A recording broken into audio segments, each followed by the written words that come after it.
We received an email from a Beyond Today viewer who must have been pondering a lot of the questions that have come up as a result of the latest natural disaster in North America, Hurricane Sandy, which devastated regions of New Jersey and New York with the very powerful hurricane that went ashore there a few weeks ago. We didn't really get a question, but a point of discussion from this viewer as he looked at such a problem as this and other bad things that happen to good people. And he said, I do not believe God is capable of making bad things happen. He only allows, and mostly we are experiencing consequences of our own bad judgment.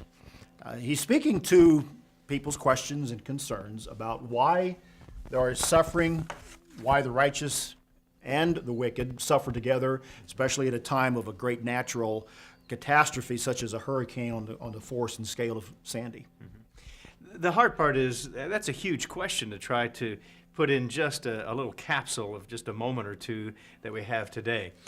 But I think it bears thinking about the question of why does God allow this and what's the purpose of it? Is God even capable of sending suffering? Is that his intention? And those are important questions, I think, that we all have to face in our life.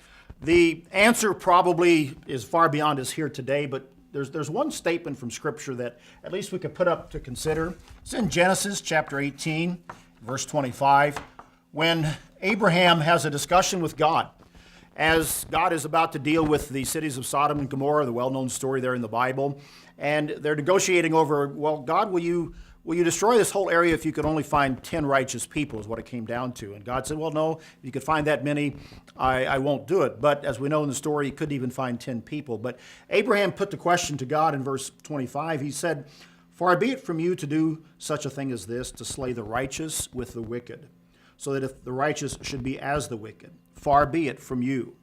Shall not the judge of all the earth do right?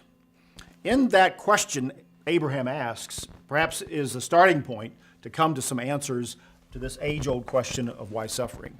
Can the judge of all the earth do right? Can God do right? Does he always do right? Mm-hmm.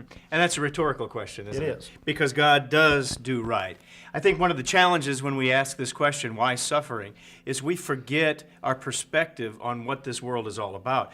We only focus on life, physical life, right now, here and now.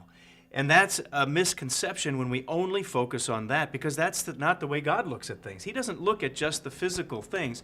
He's looking forward to something much greater than this physical world.